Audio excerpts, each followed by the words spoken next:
G'day mate, 40 here. So it's about 48 hours now since the Colorado Springs shooting killed 5 people, and it's still the #1 story in the news. So why is this particular shooting of 5 people, Colorado Springs, the #1 story in America right now? Is on top of NewYorkTimes.com, as compared to, say, 50 migrants boiled to death? And it's not even the #1 story in America for an hour, for 5 minutes. Why is the death of 50 migrants just completely insignificant, but the death of 5 people in an LGBTQ club in Colorado Springs, the #1 story 48 hours later, and we need to have a mass conversation about the promotion of hate on the internet? Well, because this is a sacred group that was attacked, right? Some groups are sacred and some groups are not. So LGBTQ spaces and groups are sacred, blacks are sacred, Jews are sacred. And other groups such as whites and Christians and men, not sacred. Also because a drag queen in high heels helped to stop the gunman, and because the news media wants to promote a correction to the myth that gay people are not assertive and aggressive and brave. So it's a wonderful story to promote how brave the LGBTQ community is against this avalanche of online hate. So this story fits in with media narratives about how we need more censorship, that the right wing is bad, that drag queens are good, drag queen story hour is good, that free speech on Twitter is bad, that Elon Musk is bad, that traditional values are bad, that we need to be more open-minded. The greatest threat to our society is ignorance and bigotry, and the media's come along to correct our ignorance and to puncture our bigotry by telling us brave stories about a drag queen in high heels who stomps the gunman, right? See, drag queens in high heels, all right? They're gonna save America. An LGBTQ-friendly military is going to save America. And we've been having these wonderfully uplifting drag queen story hours for months and years now. And, what kind of person could ever object? Only someone who is ignorant and bigoted. Look how brave these people at the club are. Look how brave this drag queen is. Right? We need more drag queens to keep America safe, both in our military, in our clubs, and in our law enforcement. What kind of bigot are you? You don't see the need for more drag queens in high heels? They're out there on the front lines combating hatred and bigotry and ignorance. And it's, according to the media narrative, it's Twitter accounts like Libs of TikTok who promote a distorted and bigoted and hateful perspective on drag queens. They are the real enemies. They're promoting this kind of crazy violence.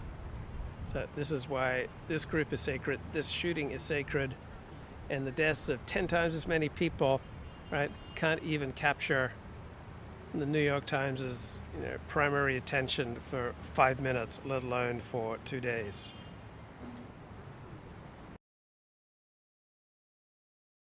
Here, fascinating article in The Athletic.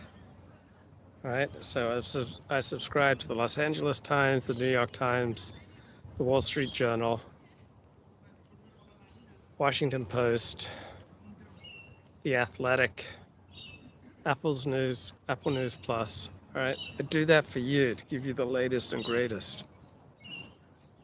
All right, so here in The Athletic, all right, how have the Tennessee Titans outperformed oddsmakers' preseason expectations every year under head coach Mike Vrabel? And you're saying to me, 40, how do the Titans do it? And I'm here to tell you that they are New England 2.0, right? And the NFL's 5th best record since Mike Vrabel became head coach in 2018. So some coaches call the plays not Mike Vrabel. He coaches the entire team. He focuses on gaining competitive edges in critical moments. So do you want to win? Right? Everyone wants to win, but how far are you willing to go to win? Are you willing to push the rules, even to go pass the rules. For example, in trials, plaintiff attorneys, right, they usually get paid a percentage of a win, and so they tend to be much more adventurous. They tend to push the rules much more. Right? They're not nearly as staid and conservative in their approach as defense attorneys. So, Tennessee Titans, remember they defeated New England in the playoffs in Tom Brady's final game with the Patriots in 2019. Okay, so Tennessee was leading 14-13 with 6:39 remaining, and they incurred intentional penalties to drain the clock to 4:44 without running a play. Right, so the NFL had to close a loophole after this. Tennessee has won other games after taking intentional penalties while seeking competitive advantages. So the Titans, more than any other team, are known for being better than others at laying on top of offensive players during 2-minute situations when the Titans are on defense to slow them down, and for also incurring well-timed injuries to defensive players, which opponents see as buying time for defenders to regroup, which is exactly what it is. So the Titans push the limits of the rules, and that's why they win. Right, so it's not like the Tennessee Titans are known for analytics, but they're known for difference-making plays in crucial situations.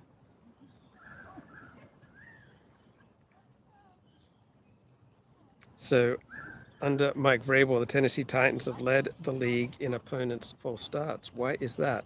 Why have the Titans drawn more of their opponents into false starts? More of them on field goals, more of them on extra points, more of them on 4th and 1. Right, more of them when opponents are on the fringes of field goal range, more of them inside their own 10-yard line. Right, why are they so good at drawing false starts when the game is on the line, right? When it matters most? Because the Tennessee Titans defensive linemen are known for moving subtly or not so subtly, which is illegal, right, for defensive linemen to move in a way that leads the offensive players to making a false start. So the name of this is stemming, right? That's to draw offensive movement in critical moments. So you've got a nose tackle that aligns in a stance with one knee on the ground. Then as the snap nears, he raises the knee off the ground. That often triggers movement from the offense, but the nose tackle shifts abruptly with similar results. The Titans are far better than anyone else in the league in doing this. All right, their defensive linemen use aggressive waves.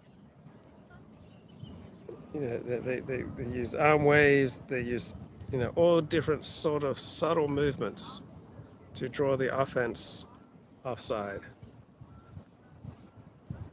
And coming at you right now from the Botanical Gardens, the Royal Botanical Gardens here in Sydney.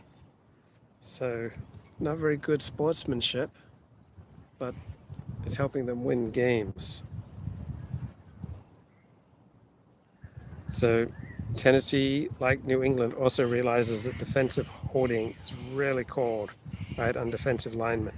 So Tennessee's defensive linemen do a great job holding offensive linemen, hold them to maximize the penetration from their pass rush stunts. All right, the Tennessee Titans defensive players also mimic opposing quarterbacks' cadences. Right? Every little thing you can think of to get an advantage, they have. They work the officials. They grasp the rules. They maximize advantages within the rules. Then they also play basic fundamental football. They run the ball well. They stop the run. They maximize pass efficiency through the use of play action. So it's not that they have a ton of talent, right? They're just physical, rough, tough players who push the limits of the law.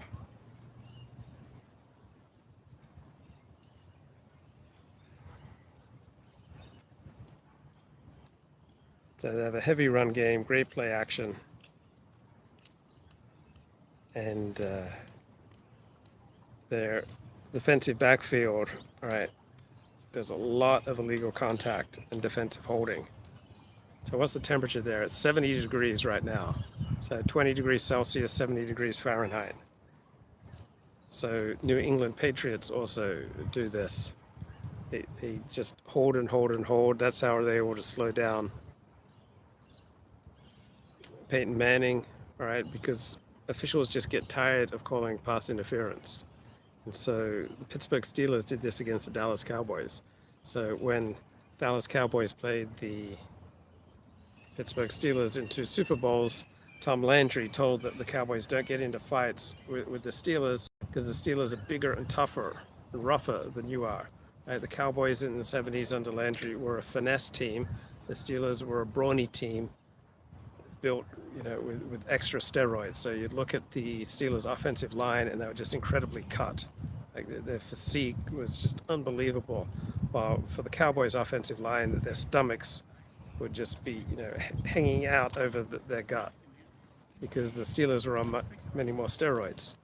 So Cowboys relied on trickery, and the Steelers reacted by just belting the hell out of the Cowboys receivers, just like breaking their ribs, figuring that the officials would just get tired of calling defensive pass interference.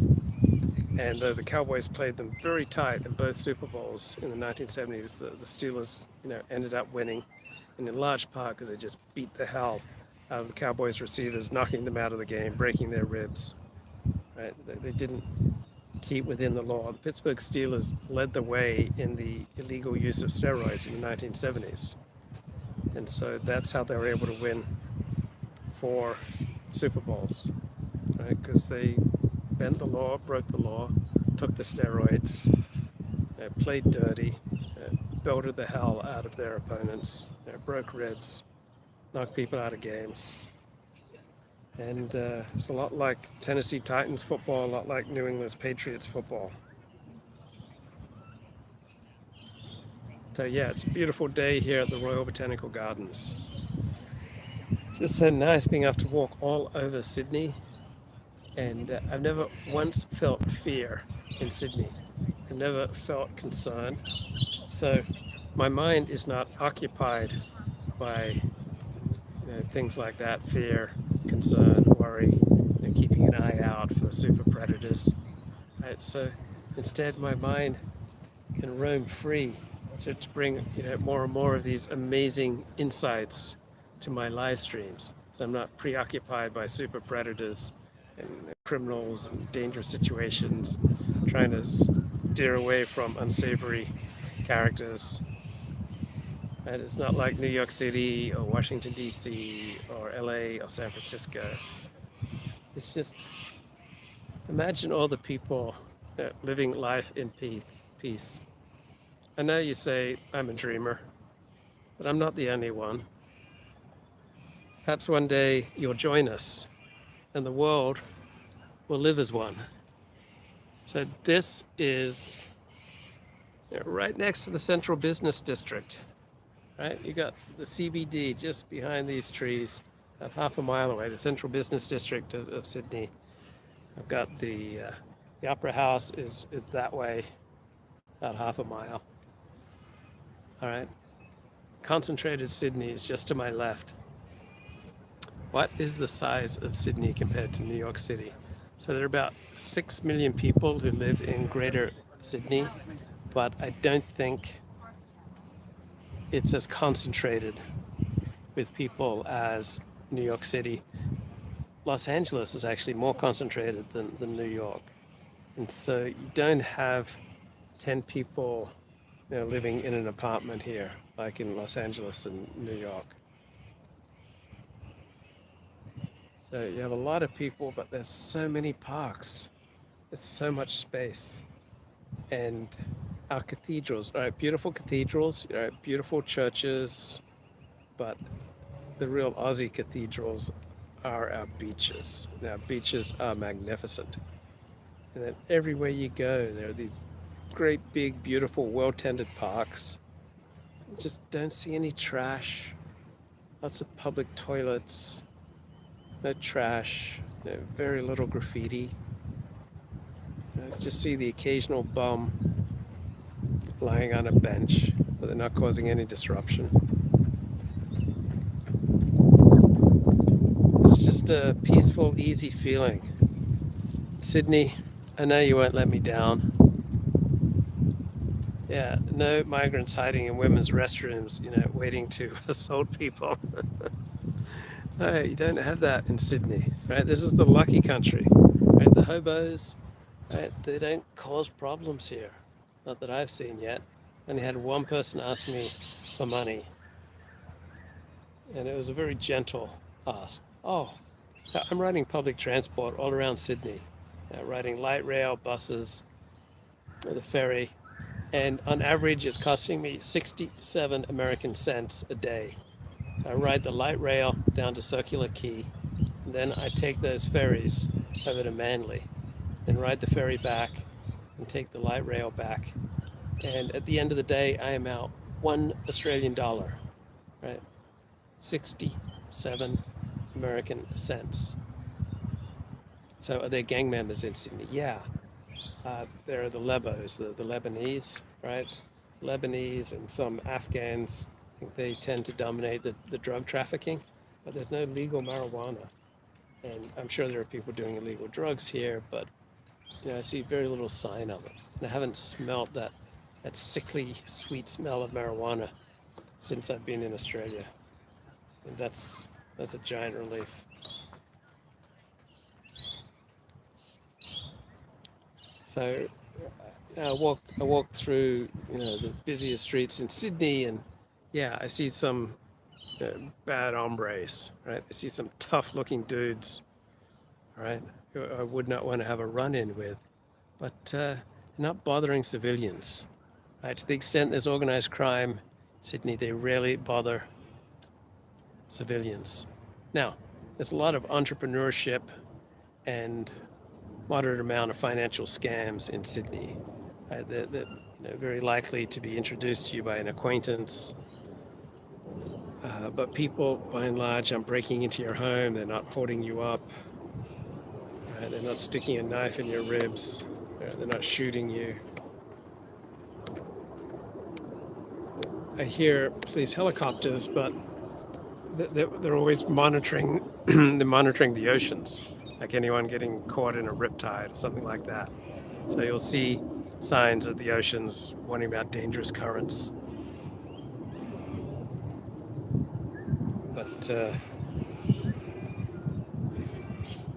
almost never hear sirens.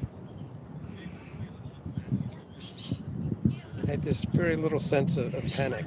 So, open question for the chat. Why is this Colorado shooting getting so much attention, the shooting in Colorado Springs? So I remember a few months ago, 50 migrants boiled to death, right? And that wasn't a top story in the New York Times for 5 minutes. It's been 48 hours now since the Colorado Springs LGBTQ shooting, and it's still dominating the news. Is it because we've got a sacred group, and so their suffering is more important than everyone else's? And because the media wants to dispel false stereotypes about the LGBTQ crowd. So he saved a lot of lives. Combat veteran tackled Colorado gunman. Oh yeah, because a gun was involved, it can be blamed on MAGA.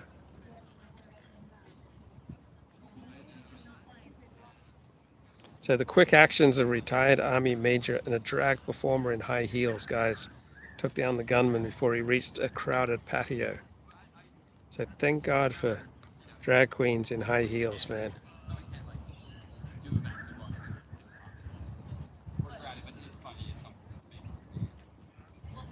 So this guy, Anderson Lee Aldrich, 22, he's been booked on suspicion of murder and bias-motivated crime. So we don't know why he did it. Right, we know this guy's a nutter. But the entire media focus for the last 48 hours was, oh my God, was this a hate crime? This is a bias-motivated crime. God forbid that it should be a bias-motivated crime. I know in America we've had various serial killers who've assured us that they're not racist. Right? They killed a lot of people, but they're not racist. Yeah. What's going on in Idaho? Right? That's kind of disturbing. Right? We have this Idaho College party house murders. About 5 people were stabbed to death, and absolutely no idea who did it. That's a frightening situation. Okay, so 70% of active shooter situations end before the police act. Right? The police usually just arrive and quote unquote secure the perimeter. 4 college kids out of 6 slaughtered at 4 a.m. Yeah, I want to know what's going on there, but they were knifed to death, so that makes you think it was something personal. So the police usually don't stop active shooters. Right? The police, as we saw at that horrible Texas school shooting, they fumble and bumble around for an hour or so, establishing the perimeter.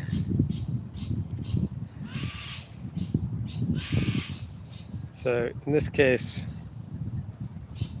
we had a drag performer stomped on the gunman with high heels. Thank God for those drag queens in high heels, man. They're saving us.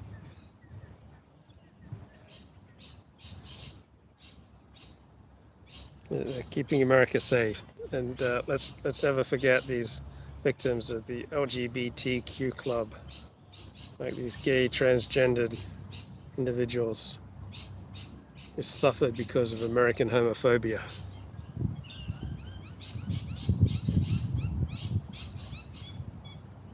So this is a well-known LGBTQ bar that only in recent decades has emerged from a long history of hostility toward LGBTQ communities. And that's never because they did anything wrong. Like, it's not because of AIDS, monkeypox, transmission of nasty sexually transmitted diseases. It's not because of impurities in the blood supply and thousands of innocent people dying of AIDS because they got a tainted blood transfusion.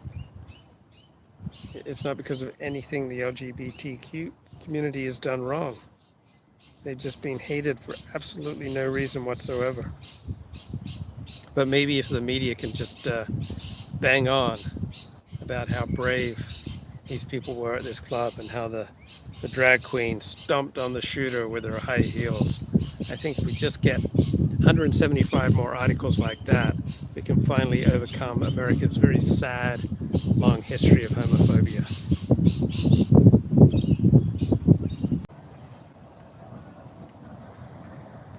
G'day mate, 40 here. You may think, wow, that's a magnificent view, 40. I'm sure the people in Sydney, they want to preserve this marvelous city, one of the world's safest big cities. I'm sure they're going to be very careful about who they allow into their country. Well, you're only saying that because you're kind of some kind of fascist, you're some kind of xenophobic nationalist, guys. I mean, why would you not want to share this with the world, particularly when we're living in a time of a climate emergency, man? This is from the New Yorker. One of climate change's many compounding injustices is that the highest costs will be borne by those who have contributed the least to the problem. Okay, so those people who contribute the least to climate change, we should be welcoming them here into Sydney. So people from Somalia, like per person, they contribute about 1,000th as much to climate change as your average Australian. So what Australia needs is the importation of about 10 million Somalis. I mean, I think it's only just, don't you? Several low-lying island nations, including Tuvalu and Kiribati, are destined simply to disappear. In Bangladesh, some 2,000 people arrive every day in the capital, Dhaka, many driven by storms or rising seas that have made village life difficult. In Pakistan... Okay, so that sounds like awful suffering. I mean, what can we do as Australians? What can we do as Americans to invite these poor suffering people into our homes and most importantly into our hearts?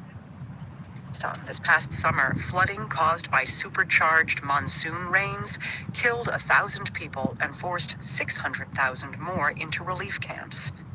Guys, because of this... In 2016, the United Nations... this man-made climate change, we have to completely revamp our economies. We have to give up all ideas about nation state, our country, our people, and start welcoming in, Africans and, Bangladeshis into our homes and into our hearts. High Commissioner for Refugees estimated that, globally, an average of 21 million people were being displaced by weather-related events every year. The UN's International Organization for Migration. Guys, weather. Because of the weather, we need 21 million more migrants to the first world. There's all sorts of weather going on that's not as nice as this, guys. And so, to compensate people who are suffering from weather, we need to invite them to Australia and to California. Has projected that by 2050, as many as 1 billion people may be on the move. In the coming decades, huge populations will need to seek new homes. Gaia Vince, a British journalist, has written, "Either you will be among them or you will be receiving them." That sounds nice, doesn't it? I can't wait. 1 billion people, right? I don't think we'll be among them, but we'll get to receive 1 billion climate migrants from Somalia and from Bangladesh. Doesn't that sound nice? I mean, they're gonna energize our tired blood. Thank God for climate migration. Almost as much as climate change itself, this great displacement will test national and international institutions. One possibility is... Oh, come on now. More than testing national and international institutions, what they're going to test is whether we're holding on to like medieval conceptions of the self, that we have some kind of porous cells where, you know, if you have a dozen Somalis moving next door, that's going to have some kind of negative effect. I mean, it's going to transform us from, you know, our old hidebound traditional medieval views about, you know, this, you know, love of our people, love of nation, help us to become international and liberal and secular, help us to overcome, you know, any ties that we have to ancient folkways and to bigotry and to fear and distrust of the outsider. I mean, climate migration is going to be a fantastic opportunity for us to open our hearts, open our homes, open our minds, open our countries, open our communities. Perhaps most importantly of all, open our legs to receive the vibrant, suffering, energetic, you know, third worlders who want to penetrate us. Climate refugees will be welcomed. This could happen because it's the right thing to do. Yeah, climate refugees should be welcome, guys. It's the right thing to do. I'm sure you agree with me. It's obviously the right thing to do. Trying to protect this live stream from the wind. I learned from JFRP, the most important thing for a live stream is the audio quality. You're in Sydney for a day back in year 2000. How'd you like it, mate? Was it a good experience? Now, JF says that the audio quality is the most important thing for a live stream. So, I'm trying to protect, I'm using my body as a shield here to protect the high quality audio that you expect from my live streams. Or it could happen for less high-minded reasons. As Akka Rimon, a former foreign secretary of Kiribati, has observed, countries like Australia need workers, while the citizens of countries such as Kiribati will soon need a different place to live. These needs are complementary. Oh, that's nice. The EU, too, faces a labor shortage. Complementary needs. This is marvelous. We're going to work together. People were warm and welcoming. And you had some nice experiences with some gay Australians as well. Did you get in some cottaging at Hyde Park? Very nice cottaging going on at Hyde Park, mate. You know, you can go to Hyde Park, get in some cottaging, and it's frequently a complimentary experience, just like Australia needing workers and these third world nations needing to move. So it's like a win-win. It's like a complementary. I also remember a heavy homosexual feel to Sydney. Oh yeah. I mean, I know you mean that as a compliment. So yeah, Sydney is one big gay disco, right? And that's part of what makes Sydney so amazing.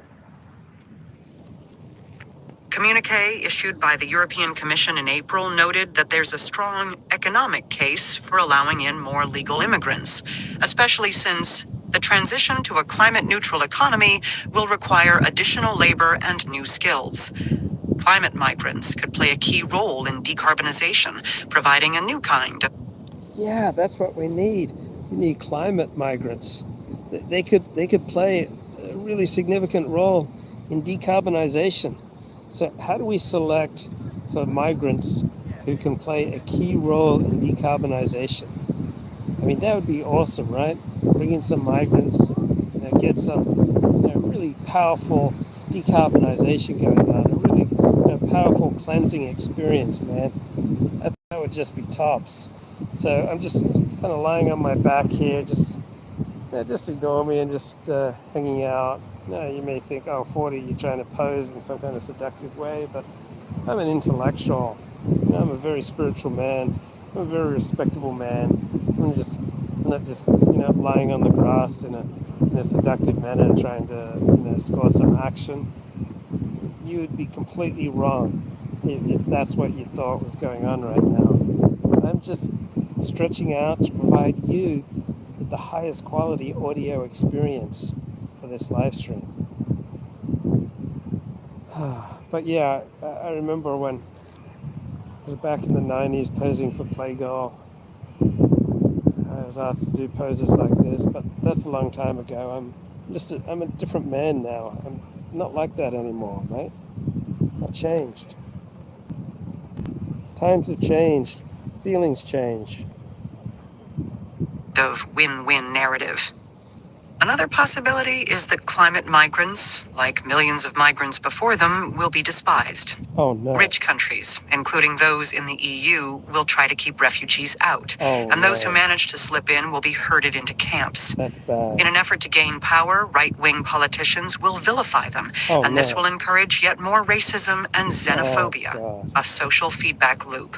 Oh no. Giorgia Meloni, who recently became Italy's prime minister, has said that her country ought to repatriate the migrants back to their countries and then sink the boats that rescued them. No. Both the effort to limit climate change by replacing the world's energy systems and the effort to adapt to climate change by erecting dikes and seawalls will take place in the context of climate change, which is, say, as cyclones, drought, fire, and sea level rise force millions of people to flee.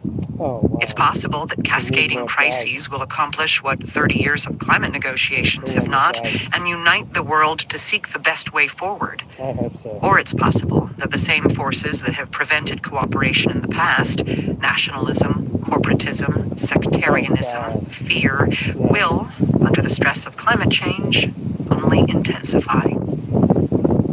Why? That's terrible. So far, average global temperatures have risen by 1.1 degrees Celsius, 2 degrees Fahrenheit. This and is the budget terrible. for 1.5 degrees Celsius. Okay, there's one good thing in this article. I heard some really good explanations for how climate change actually works. Let me see if I can fast forward that. Agreed that something had to be from done. The New Yorker. Climate change from A to Z. Come on, mate. Go back. I want to show the people the good stuff here. Climate change from A to Z. Often lasted well into the night. The topics ranged widely, from aeronautics to volcanology. It's the climate The issue. Society devoted several sessions to considering the instruments that would be needed by Solomon Augusto Andre, another early member of the group who had decided to try to reach the North Pole via balloon. Whatever the quality of his instruments, Andre's voyage would result in his death and the death of his two companions. Sad. A question that particularly interested the Physics Society was the origin of the ice ages. All over Sweden lay signs of the glaciers that had, for vast stretches of time, buried the country. Rocks with parallel scrapings, strange sinuous piles of gravel, huge boulders that had been transported far from their source. But what had caused the great ice sheets to descend, carrying all before them? And then what had caused them to retreat, allowing the rivers to flow once again and the forests to return? In 1893, the Society debated various theories that had been proposed, including one linking the Ice Age. I don't know about you, but my theory is evil white men are responsible, right? Whether it's climate change, glaciers, all right? There must be evil white men responsible. Yes, this is the Sydney Opera House, mate. This is the view. I'm up here on a little gentle grassy hill at the Royal Botanical Gardens. It is 5:41 p.m. It is 72 degrees Fahrenheit, mostly sunny. We've had a high of 73 degrees today, going for an overnight low of 52 degrees. So right now it's about 20 degrees Celsius. To slight variations in the Earth's orbit. The following year, Arrhenius came up with a different, and he thought, better idea. Carbon dioxide. Carbon dioxide, he knew, had curious heat-trapping properties. In the atmosphere, it allowed visible light to pass through, but it absorbed the longer wave radiation that the Earth was constantly emitting into space. What if, Arrhenius speculated, the amount of CO2 in the air had varied? Could that explain the glacier's ebb and flow? The math involved in testing this theory went far beyond what was possible at the time. Arrhenius didn't have a calculator, let alone a computer. He lacked crucial information about which wavelengths exactly CO2 absorbs. The climate system, meanwhile, is immensely complicated, with feedback loops nestled within feedback loops. Arrhenius, who would later win a Nobel Prize for an unrelated discovery, plunged ahead anyway. On Christmas Eve, 1894, he began constructing a climate model, the world's first. He assembled temperature data from around the globe and made ingenious use of a set of measurements that had been taken a decade earlier by an American astronomer, Samuel Pierpont Langley. Okay, this is from 1864, and he basically predicts the very things that are supposedly driving climate change today. It's amazing. Langley had invented a device, a bolometer, for gauging infrared radiation, and had used it to determine the temperature of the moon. Arrhenius performed thousands of computations, perhaps tens of thousands, and labored over this task for 14 hours a day.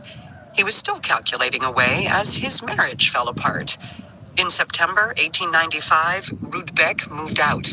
In November, without having seen Arrhenius again, she gave birth to their son. The following month, Arrhenius finished his work. I should certainly not have undertaken these tedious calculations if an extraordinary interest had not been connected with them, he wrote. Arrhenius believed that he had unraveled the mystery of the Ice Ages, a riddle that had hitherto proved most difficult to interpret. He was at least partly right. Ice ages are the product of a complex interplay of forces, including wobbles in the Earth's orbit and changes in atmospheric CO2. His model turned out to have another use as well. All across Europe and North America, coal was being shoveled into furnaces that were bellowing out carbon dioxide. By thickening the atmospheric blanket that warmed the Earth, humans must, Arrhenius reasoned, be altering the climate. He calculated that if the amount of carbon dioxide in the air were to double, then global temperatures would rise between 3 and 4 degrees Celsius. A few quadrillion computations later, vastly more advanced climate models predict that doubling CO2 will push temperatures up between 2.5 and 4 degrees Celsius. Okay, that's kind of amazing that he anticipated our modern climate change models back in 1864. Just using CO2. So I'm sorry that it cost him his marriage, but sometimes you have to sacrifice for science, all right? We all have different hero systems, meaning that we all need to feel heroic, right? And if we're not accomplishing things that are heroic, then we need to attach ourselves to people, communities, societies that enable us to feel heroic.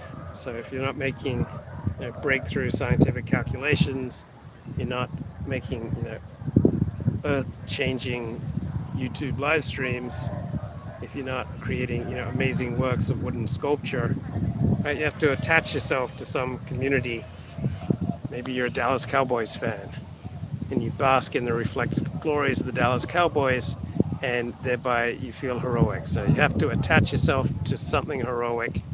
Imagine that you're part of a greater whole if you're not out there creating heroism yourself.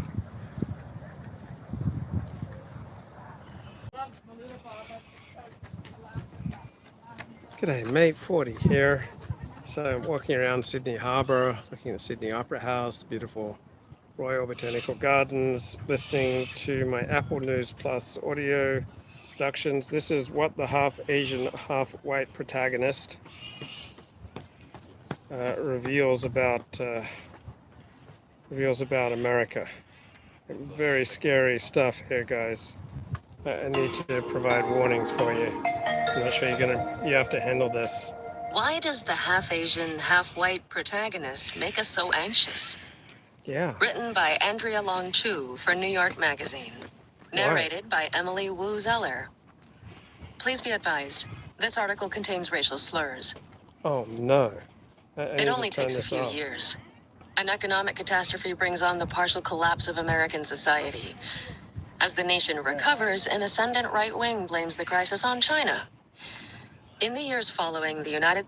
And for absolutely no reason whatsoever. It's not like China did anything wrong with regard to COVID or any of its policies. Just for no reason whatsoever, an ascendant right wing just blames China.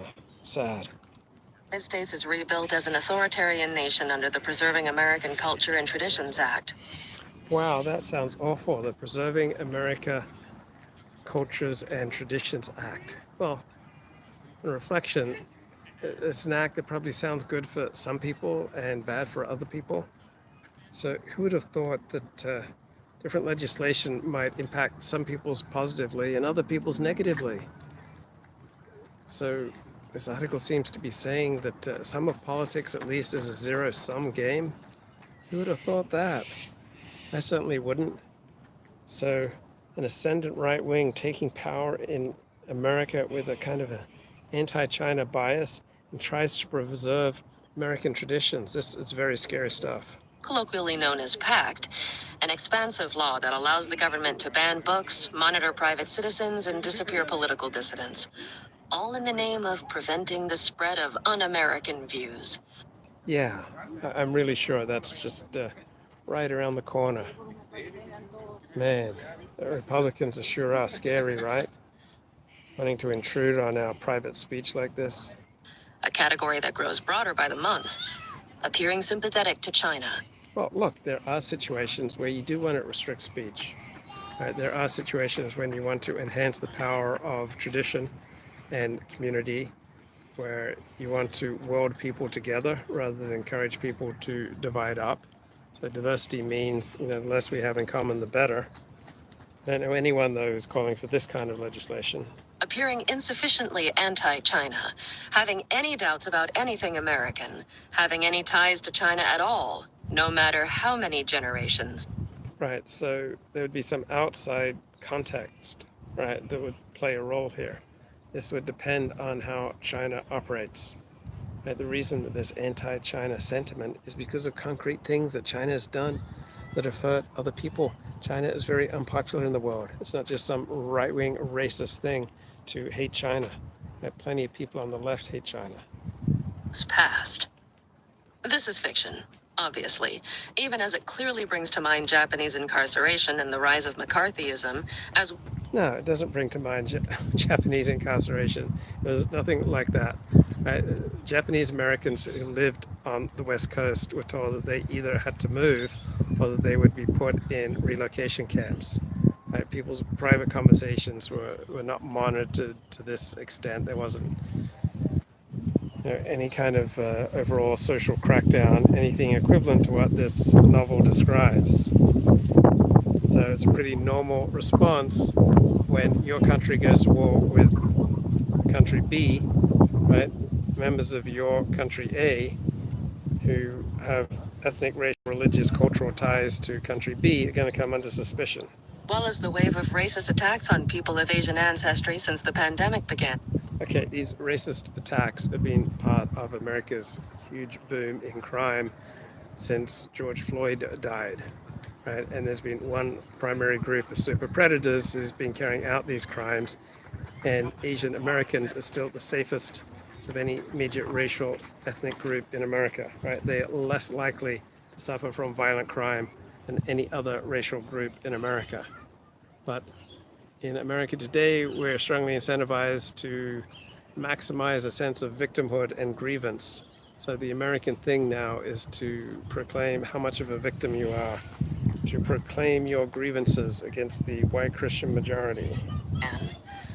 The book in question is Our Missing Hearts, the third novel from author Celeste Ng, about a 12-year-old boy named Bird Gardner, whose mother, a Chinese-American poet, abandoned him and his white father 3 years before. Ng's little mixed-race hero doesn't speak Cantonese and doesn't seem to eat Chinese food or know any Asian people. So I am 1/16 Chinese, so I have not suffered, to my knowledge, from being stereotyped as Chinese. My father was 1/8 Chinese, and the other kids would call him Chinky. And my father suffered enough from these slurs that he was very sensitive about them. All right, he was very sensitive about people knowing that he was 1/8 Chinese. So to my father, growing up in Australia in the 1930s and 40s, being known as part Chinese was not a positive thing. And then his mother, who was 1/4 Chinese, she wore extensive makeup, did absolutely everything she could to try to disguise the fact that she was 1/4 Chinese. But that was then, this is now. We're all about the love and tolerance, radical love and inclusion. We're a multicultural, diverse society. But his appearance alone, the tilt of his cheekbones, the shape of his eyes, is enough to subject Bird to the unifying existential threat faced by anyone who might seem Chinese. This spectacularly anti-Asian version of the United States betrays a new, more openly political ambition on Ng's part. Whereas her previous work focuses on the experience of Asian Americans, she is now trying to write about Asian America itself. The problem is that such a thing may not exist. It remains a very open question whether... Okay, does Asian America exist? Right? I think it's a category that has some use, some utility. All right, a category doesn't have to be 100% accurate, profound, and life-changing to have some advantages. The disparate immigrant populations huddled under the umbrella of Asian American, a term coined by student activists at Berkeley in 1968, have enough in common. And think about how grateful we are that we get all these hyphenated American identities.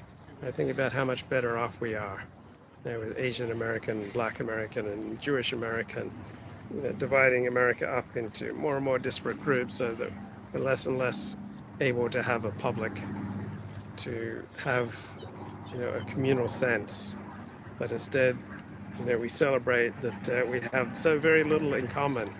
Wow, that's really helped this country. Thank you. Thank you so much.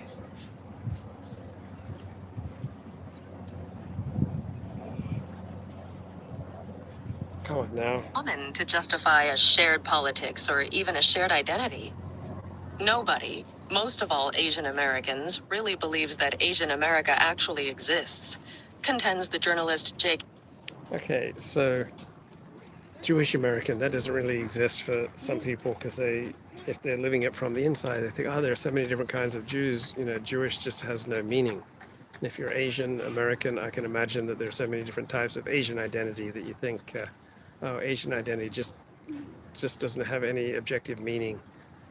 But from an outside perspective, all right, it does have meaning for people, right? We only have so much energy, so many mental resources, and so we develop categories and stereotypes to kind of economize on our thinking, to have broadly useful ways of understanding the world. Thespian Kang in his 2021 polemic, The Loneliest Americans. How they suffered. For Kang, Asian American... The loneliest Americans, gosh, that sounds really tough. I mean, Asian Americans are the least likely to be victims of crime. They earn more money than any other racial group. They save more money. They live longer lives. Right? They have more educational and social success. But poor dears, they are the The loneliest Americans. How awful. Identity is a fantasy created by striving Asian professionals eager to reap the spoils of full whiteness while hiding behind a relatively mild, disorganized form of oppression that pales, literally, in the face of the systemic violence. Okay, so everyone in the West today wants to grab onto the title of oppression. Oh, how we've suffered. And that's the way to get status and prestige and power, is to compete in the suffering sweepstakes. Everyone's got to do it, man. Visited on Black Americans. There are still only two races in America, black and white, he declares. Everyone else is part of a demographic group headed in one direction or the other. What interests me here is not Kang's argument per se. He is not the most persuasive writer on this subject, only the loudest. But rather the fact that both he and Ng, arguably two of the most prominent Asian American authors working today, end up placing their ideas on the shoulders of a mixed-race child. This is from New York Magazine. What about the half Asian, half white protagonist in novels? What that reveals about Asian American anxiety.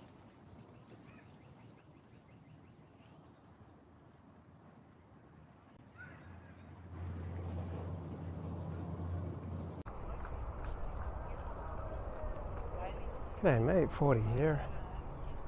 So I don't know if you saw the 1989 movie A Cry in the Dark. It was about Michael and Lindy Chamberlain, Seventh-day Adventist pastor, and his wife, who lost a baby at Ayers Rock, now known as Uluru. A dingo took my baby, and they were accused of sacrificing their baby. Like the baby Azaria is supposed to mean, a sacrifice in the wilderness. And the fear and contempt and hatred for the Chamberlains, who didn't do anything wrong, came in large part because Seventh-day Adventists are not popular in Australia, because they set themselves apart, keeping the Seventh-day Sabbath by being religious. Right? Australia is overwhelmingly a secular society. By being vegetarian, like being a vegetarian socially, it makes you less popular than child molesters. And just being un-Australian, right? Who are these religious weirdos? So the more you separate yourself from the majority, the more you distinguish yourself and differentiate yourself from everyone else, like in general, the less popular you're going to be. So the stronger your sense of identity, right, the better off you'll generally be in life. And if you have a clear identity, right, you know who your community is, right? If it's primarily a racial identity or a religious identity or a cultural identity, tribal identity, and most people do better off with a strong identity. So this is the lovely Sydney Opera House. Australia is playing at 6 a.m. tomorrow against France.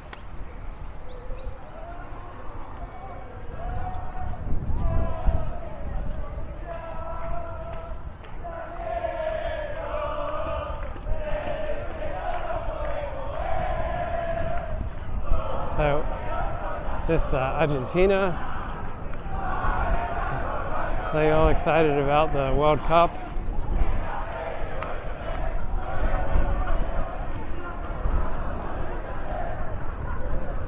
So, people who have like 1 foot in, 1 foot out of a religious identity, communal identity, cultural identity, racial identity, you'd think that they would struggle. Right? It's easier to have a strong racial, religious, cultural, national identity. But some people are very strong and flexible. They see the advantages in their mixed identity.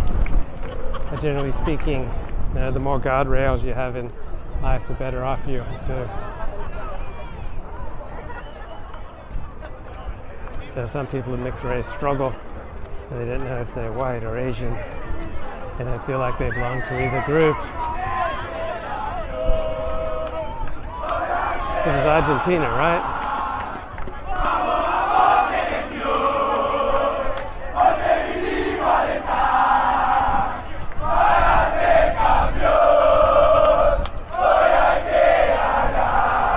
Yeah, Lionel Messi, it must be Argentina. They're ready to win the World Cup. It has to be one of the favorites.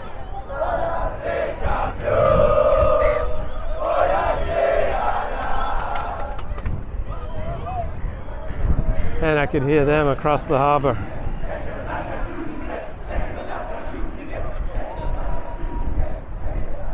So, right, think about the collective energy that they're gaining. Right, they're singing together, chanting together, moving together. Right, you build up tremendous energy, just like marching together. Right, you'll build up tremendous energy. Diego Maradona, the great soccer star for Argentina. When you're able to create a shared reality together, it's incredibly powerful and a tremendous source of energy. So I know a lot of people say, oh, I don't like community, it's too stifling. But there are just reservoirs of energy that are available if you're able to connect and create a shared reality. If you get on the same page with other people, just marching together, you get filled with energy that you won't have just on your own. If you march together and sing together and dance together and eat together and support a team together, all right? Walk together, sleep together, run together, dance together. Right? This is Argentina fans getting ready for the World Cup. Right?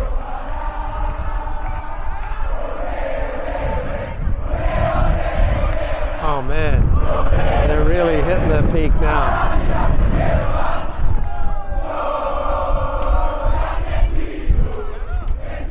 I think they're ready for the World Cup. And that's why people want to go to sports bars and share a collective communal experience, because it unlocks an emotional intensity and energy that's just not available otherwise.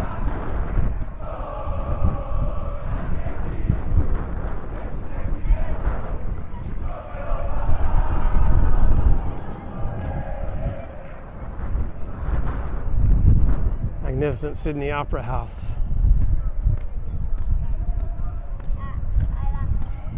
But if you can share this experience 2, 3, 5, 10 times as intense as if you just do it on your own. Right? You can say the morning prayers in Judaism, you can say them on your own. But if you can say them with a community, all right, you form bonds and you bond with people and you create a shared experience together. There's always an ethic that comes out of it. This is Randall Collins, sociologist, his insight in his great classic work, Interaction, Ritual, Chains.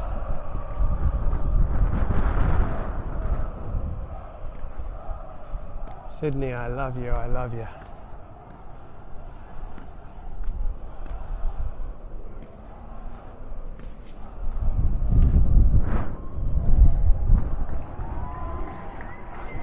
If you can get on the same page with other people, just create something together.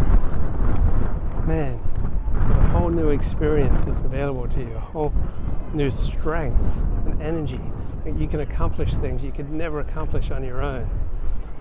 Right? People who get inspired by a national or religious ideal, they go on to commit acts of superhuman strength. Where do they get that energy? Like the great CEOs, the great generals, the great political leaders, right? They get that energy because they get on the same page with other people, and through the interactions, as they go through the day, they get more and more energy. As they get on the same page, they create a shared reality, right? They tune into other people, right? They get into a rhythm with other people, and then with every interaction, they're building energy and strength. You accomplish great things when you build something with other people. So you start your day at synagogue, right? You say the morning prayers, right? And you're getting charged up by seeing your friends. Then you go to work. You say good morning to the secretary. You say good morning to your co-workers. You share a little bit about the night before or the weekend. You start talking about plans for the day, tasks ahead, common dreams, Right? You're getting on the same page with others. You're tuning into people, so you're noticing, oh wow, looks like you had a tough weekend, or show a little bit of empathy to others, like you look really happy today, or why is there such a bounce in your stride today, or what's that big broad smile I see, or what's going on, you seem sad. Right? You tune into other people, you get on the same page with other people, right? And then you create a shared reality. People like people who notice them, right? People like people who notice their emotional state, who don't solely interact with people on instrumental bases, but instead just notice, wow, there's something going on with you. I remember I was working in construction. It was absolutely brutal work, but the most brutal part of it was the dehumanization. Like I was just a cog in the machine. I was just swinging a pick, using a shovel, creating ditches to lay PVC pipe, and I just felt like just another cog in the machine, and it was absolutely brutal. And then I worked for a guy, Doug Hanslick, real estate developer, and he noticed me. He was the first person to notice me. He said, "Oh, you're Australian. My daughter wants to go to Australia." Right? That human connection, like you notice my humanity, you notice my Aussiness, you notice my accent, right? You notice something about me. I wasn't just a cog in the machine. I just made all the difference, and I went from hating the job to loving the job, right? I remember when I was working in landscaping, and I just, much of the time I just felt, ignored, and I don't know, just like I was some grubby, dirty guy. And there's times when people would notice, there's something about me. They just give me a little bit of individual attention. And recognize my humanity. It's made all the difference in my energy level, my enthusiasm level, and how I felt about myself. Whether I felt good or bad. Just someone tuning in a little bit to what was going on with me, someone who paid a little bit of attention to me, right? I got new energy, new enthusiasm for my work, new commitment to quality, doing good work, a new level of interest in my work, so that I even dropped out of college largely in my fall of 1986. I so enjoyed working for Doug Hanslick, I think Dominion Enterprises, that so enjoyed running a landscaping crew as a foreman that I dropped my schedule from 18 units to 6 units because I was feeling fed by being in landscaping. Like I felt noticed, I felt appreciated, I felt special, I felt important.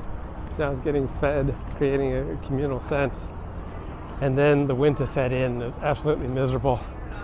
And I returned to school with a whole new dedication and just started pulling nothing but A's after that. I took 21 units, got straight A's the first time in my life. I finally got serious about my education because of the brutal fall and winter of 1986. And the spring semester rolled around in January 1987. I was serious, 21 units, straight A's, got accepted into UCLA. So getting fed a little bit can also distort you if you're that needy, and I guess I was that emotionally needy. Right? Someone just paying a little bit of attention to you, it can have an intoxicating effect. Like if you're just emotionally parched, like you're a man dying of thirst in the desert, and someone recognizes you and shows you a little bit of kindness, that can have an intoxicating effect and knock you off course. And you can give too much weight to what are trivial work relationships. You can allow it to distort your thinking, forget what is important. Human connections are powerful, one of the most powerful intoxicants.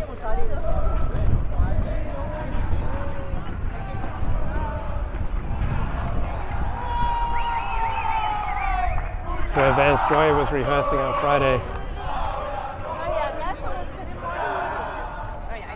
You think they have energy?